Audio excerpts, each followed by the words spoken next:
안녕하십니까. 독서하는 마라토너 박종필입니다. 이곳 풍납토성 나들목에서 자전거를 타고 서쪽 방향으로 이동하면서 촬영하겠습니다. 화이팅!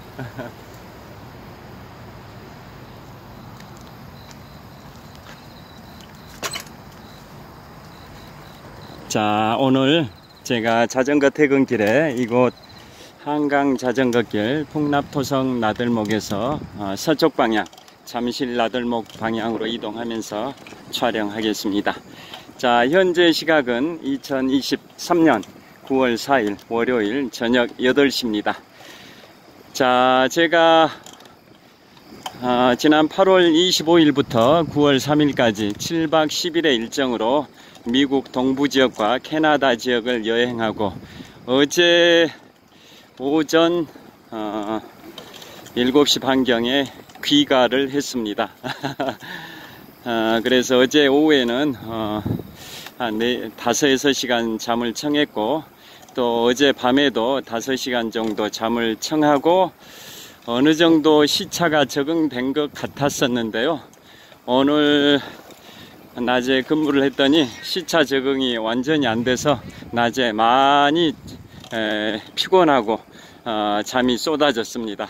인내하고 오늘 하루를 버티고 지금 자전거 퇴근길입니다. 자, 이번 여행 코스가 간단히 말씀드리면, 제일 먼저 인천공항에서 미국 뉴욕의 뉴아크 공항이라고 있습니다.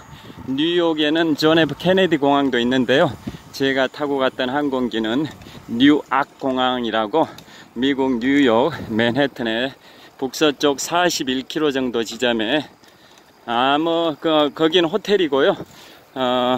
공항도 대략 그 정도 위치에 있습니다. 인천공항과 서울이 약 한 60km 정도 떨어져 있듯이 뉴아크 공항도 뉴욕에서 그 정도 떨어져 있습니다. 그래서 그곳에 도착해서 첫날 자고, 그 다음날 워싱턴 DC부터 여행을 했고요. 그 다음에 캐나다와 미국의 국경 사이에 있는 세계 3대 폭포 중에 하나인 나이아가라 폭포도 투어를 했었습니다. 그 다음에 캐나다 제1의 도시 토론토에서 CN타워, 그 다음에 캐나다 토론토 구시청 청사와 신시청 청사도 투어를 했었고요. 그 다음에 특히 그 세계 3대 폭포 중에 하나인 나이아가라 폭포 투어를 할 때는 1박 2일에 걸쳐서 했었습니다. 제트보트를 타고 급류 타기도 했었고요. 유람선을 타고 폭포수에 가장 가까이 근접해서 폭포수를 흠뻑 뒤집어 쓰는 그러한 체험도 했었고요. 가장 절정은 헬리콥터를 타고 7분 동안 비행하면서 나이아가라 폭포 상공에서, 공중에서 나이아가라 폭포와 그 주변을 조망하는 7분 동안의 비행도 했었습니다. 내 식구가 생전 처음으로 헬리콥터를 타봤는데요. 공군학사장교 시절에 C-130 수송기는 기지견학 코스 프로그램 때 수송기는 타본 적이 있지만 헬리콥터를 타보기는 난생 처음이었습니다. 자, 그 다음에 나이아가라 폭포 다음에 캐나다 제1의 도시 토론토, 그 다음에 토론토 다음에 천섬이라고 갔습니다. 캐나다와 미국령으로, 캐나다령과 미국령으로 구성되어 있는 캐나다와 미국의 접경지대에 있는 1864개의 섬, 아름다운 섬, 그걸 이른바 천섬이라고 하는데요. 그것도 투어를 했고, 그 다음에 캐나다 제2의 도시 몬트리올, 1976년 대한민국 올림픽 역사상 최초의 금메달, 레슬링의 양정모 선수가 금메달을 획득했고, 여자 배구가 동메달을 획득했던 1976년 몬트리올 올림픽이 열렸던 캐나다 제2의 도시 몬트리올도 갔었고요. 그 다음에 캐나다 최대 관광도시 퀘벡을 방문했었습니다. 자, 드라마 도깨비의 촬영 무대로 많이 알려졌고요. 그곳의 구시가지는 뷰티, 무슨 소리가 났습니다. 뷰티 샹플랭 거리가 있었습니다. 자,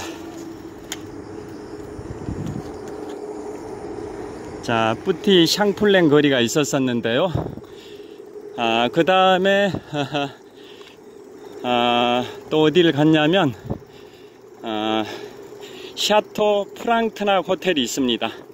샤토 프랑트낙 호텔. 자, 그 호텔은 제2차 세계대전이 진행 중이었던 1943년 당시에 미국의 제32대 대통령 프랭클린 루즈벨트 대통령과 영국의 61대 총리 윈스턴 처칠 수상이 미영 정상회담을 하면서 2차 세계대전의 전략을 논의했던 그 호텔이 바로 퀘벡에 있는 샤토 프랑트낙 호텔이었습니다. 또 그곳은 G20 정상회담이 열렸던 장소로 활용되기도 했었습니다. 자, 그곳이 굉장히 인상적인 공간이었습니다. 그 다음에 다시 미국으로 돌아와 가지고 뉴햄프셔주의 콩코드에서 또 숙박을 했었었고, 그 다음에 드디어 1620년 미국 역사가 시작된 매사추세츠주의 보스턴에 가서 하버드 대학을 투어를 했었었고요. 그 다음에 퀸시 마켓이라고 프리덤 트레일이 시작이 되는 퀸시 마켓도 방문을 했었습니다. 그 다음에 이제 우드버리 커먼 프리미엄 아울렛이라고 미국 동부 지역에 최대 규모의 아울렛이 있는데요. 220여 개의 브랜드의 매장이 있는 우드버리 프리미엄 아울렛도 투어를 했었습니다. 그 다음에 이제 마지막 일정으로 세계의 중심 뉴욕, 미국의 경제 수도 뉴욕, 또 뉴욕 중에서도 가장 중심이 되는 게 맨해튼에 가서 록펠러 센터나 원월드 트레이드 센터, 또 그라운드 제로, 그 다음에 센트럴 파크, 또 자유의 여신상이 있는 리버티 섬까지 왕복하는 유람선도 탑승을 하면서 세계의 중심 뉴욕의 맨하탄의 그 아름다운 풍경을 만끽을 했었습니다. 자, 그런 식으로 진행이 됐었고요. 자, 그런데 제가 재밌는 말씀을 하나 해드리겠습니다. 자, 워싱턴부터 시작해가지고 보스턴까지는 A라는 인솔 가이드께서 인솔 하시면서 계속 다양한 역사에 관하여 또 주변 명소에 관한 소개를 해 주셨었고요. 그런데 마지막 날 뉴욕에서는 또 다른 B라는 인솔 가이드께서 맨해튼을 소개를 해 주셨었습니다. 그때 맨해튼은 특별한 자격증이 있어야 맨해튼 가이드를 할 수 있다라는 말씀도 들은 적이 있는데요. 자, 맨해튼 투어할 때 아까 말씀드린 무슨 록펠러 센터나 그 다음에 원월드 트레이드 센터, 그라운드 제로, 센트럴 파크 뿐만 아니라 브루클린 브리지도 다녀왔었습니다. 브루클린 브리지는 자, 맨해튼의 서쪽에 있는 강이 허드슨 강이고요. 동쪽에 있는 강이 이스트 강인데요. 그 이스트 강과 브루클린 쪽을 연결하는 다리가 3개가 있습니다. 자, 가장 남쪽에 있는 게 브루클린 브리지, 그 북쪽에 있는 게 맨해튼 브리지, 그 다음에 가장 북쪽에 있는 게 윌리엄스 브리지. 그래서 이니셜을 합성해서 이른바 BMW 브리지라고 하는데요.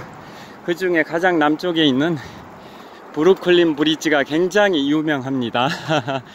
그 다리는 1883년에 건설된 세계 최초의 현수교이기도 하고요.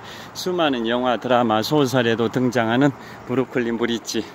보행로가 차도보다 약 한 4-5m 높은 지점에 설치되어 있어서 차보다는 보행자 우선주의를 지향하는 그런 다리가 세계 최초의 현수교인 브루클린 브리지였습니다. 그리고 보행로는 나무로 그 보행로가 설치되어 있어서 산책하는 분들이 굉장히 많고 산책하기 굉장히 좋은 공간이었습니다. 자, 그곳이 바로 브루클린 브리지입니다. 자, 그런데 제가 그 마지막 날 B라는 가이드 분께서 맨해튼을 이렇게 가이드 하시면서 퀴즈를 내셨는데요.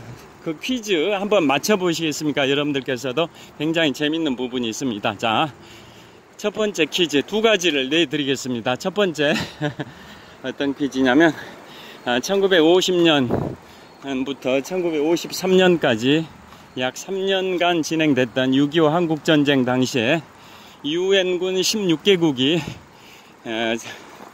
한국을 지원하기 위해서 유엔군을 결성했었는데요. 그 한국전쟁에 참전했던 유엔군 국제연합군 16개국에 해당되지 않은 나라 어느 나라일까요? 객관식으로 내드리면 맞추실 수 있을까요? 주관식으로 맞추실 수도 있을까요? 자, 제가 객관식으로 내드려 보겠습니다. 그 유엔 한국전쟁 당시에 참전했던 유엔 16개국에 해당되지 않은 나라를 고르시오. 1. 필리핀, 2. 룩셈부르크, 3. 콜롬비아, 4. 베트남, 5. 그리스. 어느 나라일까요?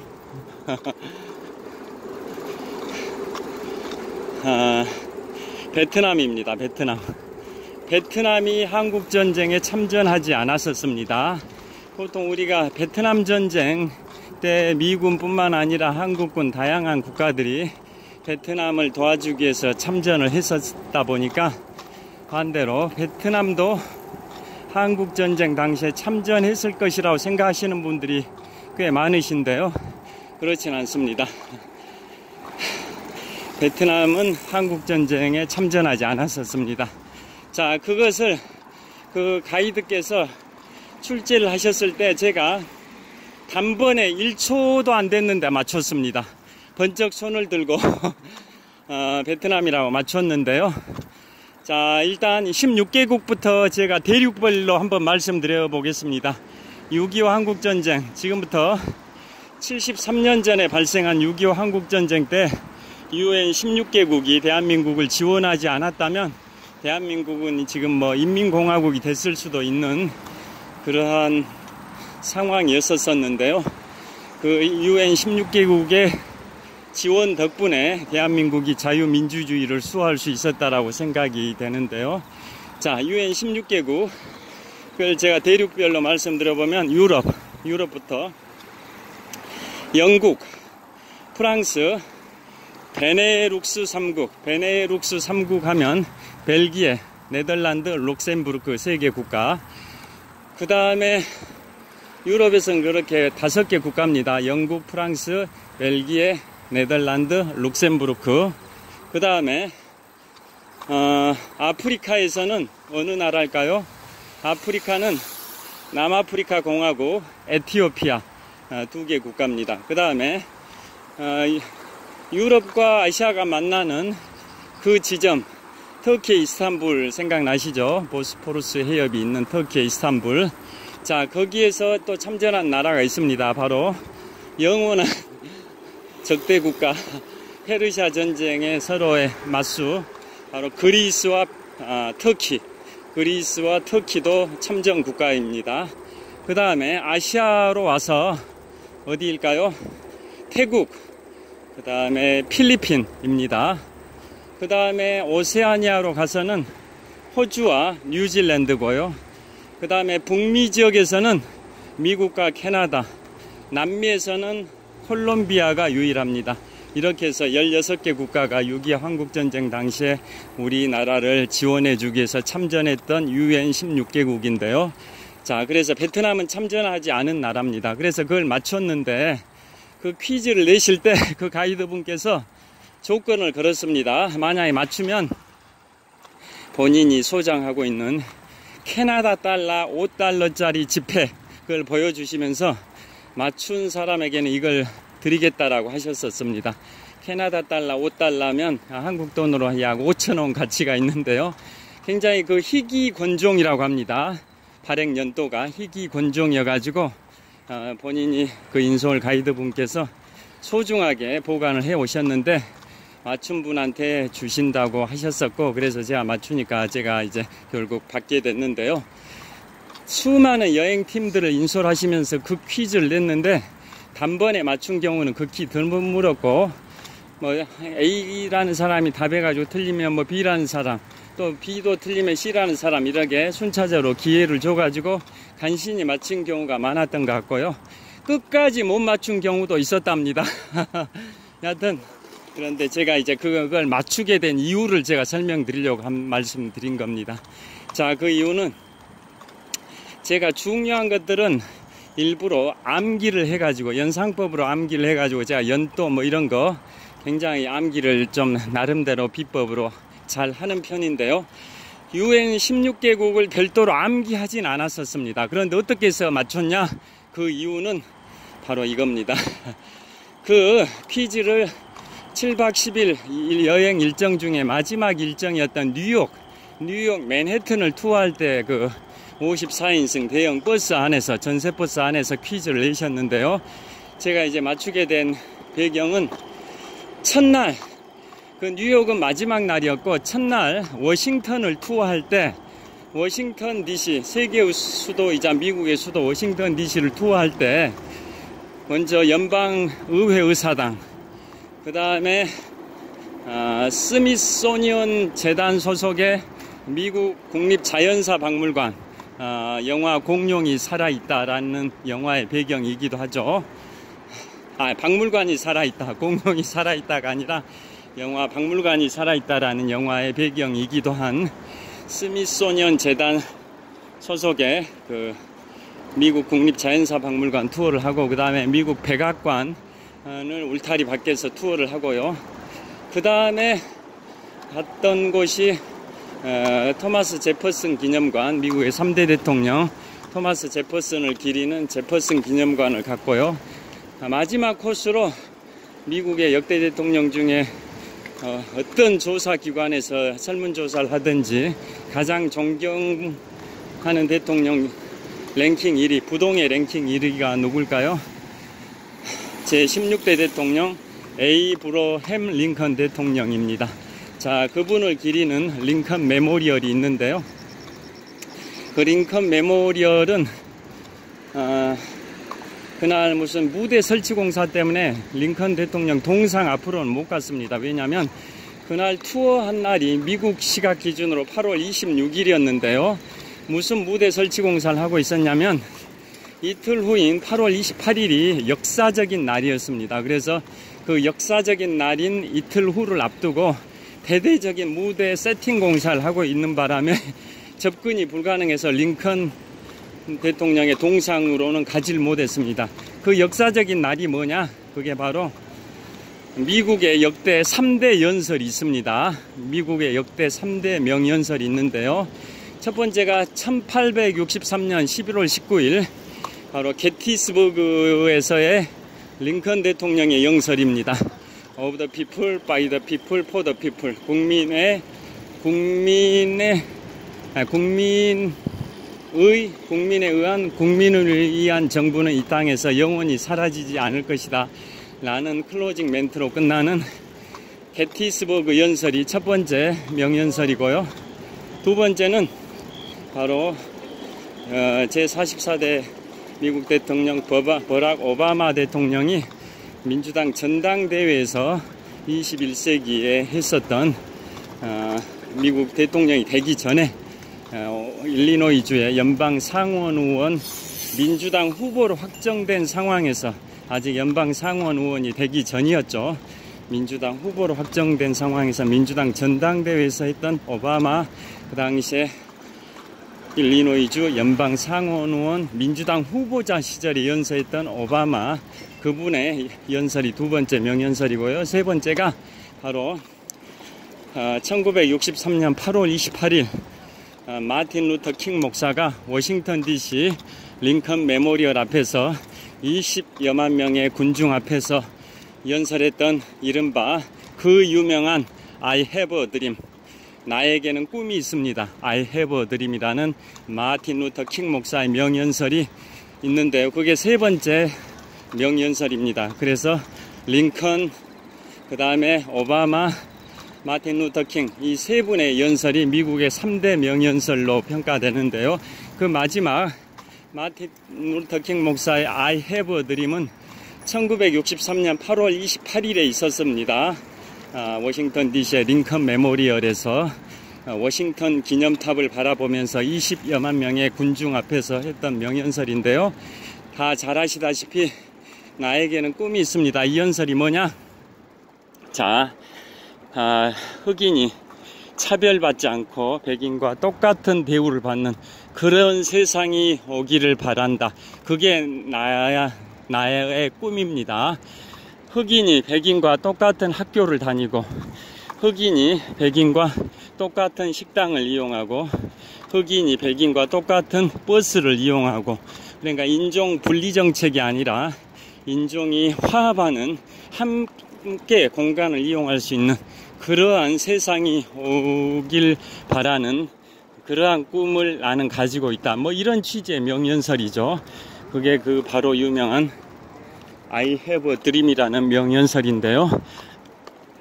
그래서 그 마틴 루터 킹 목사는 그 연설을 했던 이듬해인 1964년에 노벨 평화상을 받았고요. 또 안타깝게도 1968년에는 암살이 되시기도 했었습니다. 여하튼 그분이 그 유명한 마틴 루터 킹 목사이신데요. 잠시 나들목에서 좌회전 하겠습니다.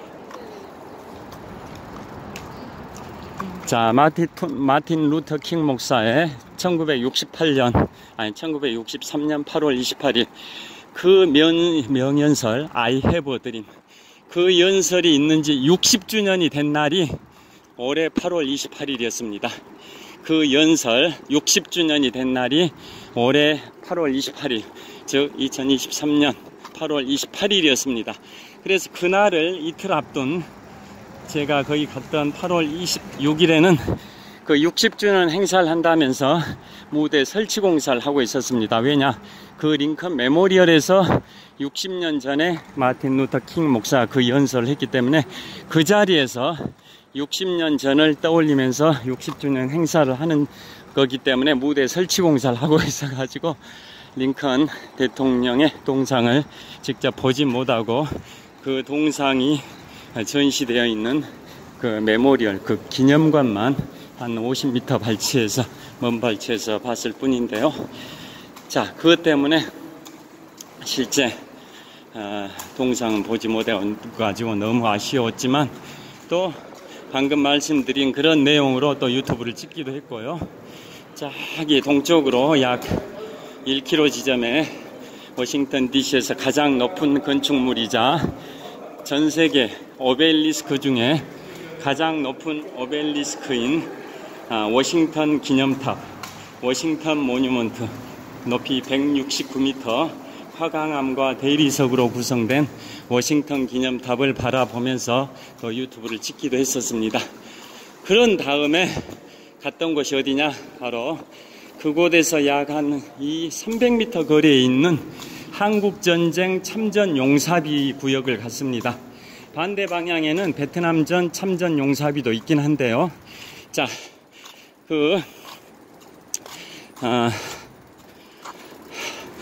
링컨 메모리얼에서 동쪽 방향으로 약 1km 지점에 워싱턴 모뉴먼트, 즉 워싱턴 기념탑이 있고, 그 링컨 메모리얼에서 남쪽으로,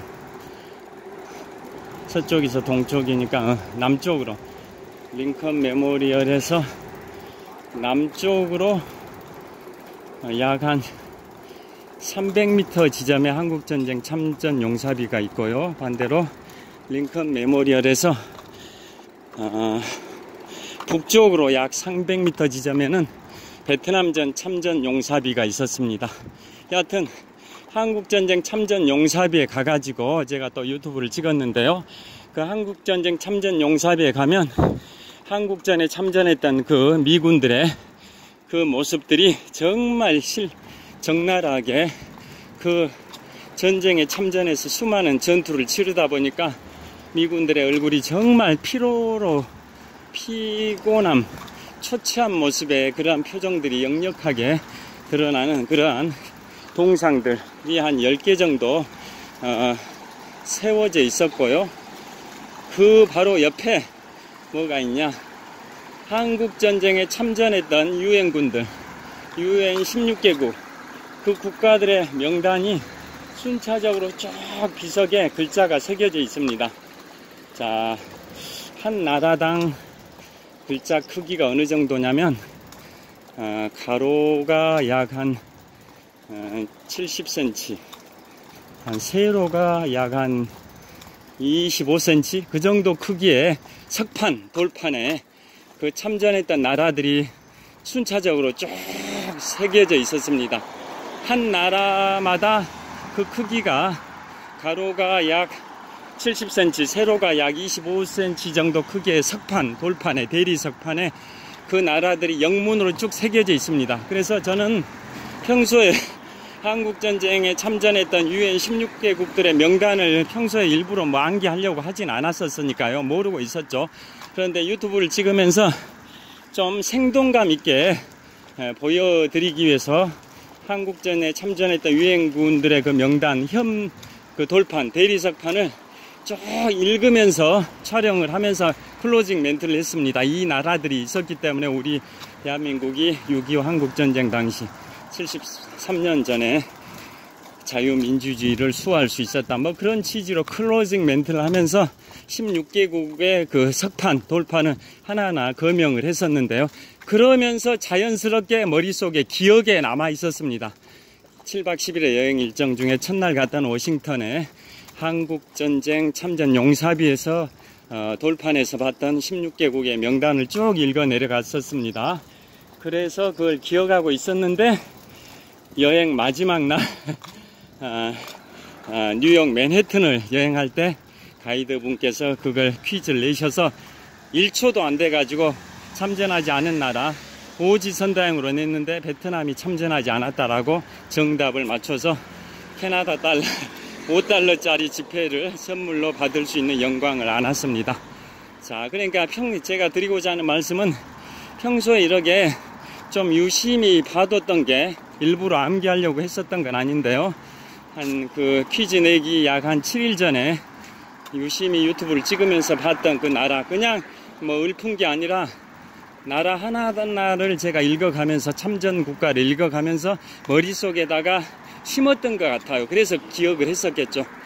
룩셈부르크 이런 데가 참전하진 저는 몰랐었는데 그 참전 용사비 그 대리석 판을 보고 알았었던 겁니다.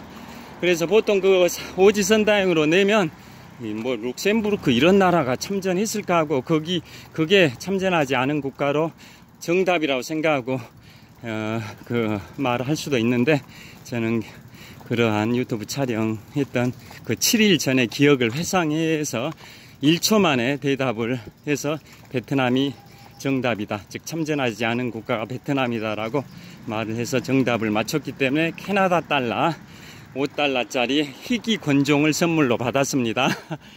자, 그게 첫 번째 문제고요. 그러니까 여기서 제가 시사점은 평소에 좀 관심 있게 이렇게 뭔가 하다 보면 그러게 천우신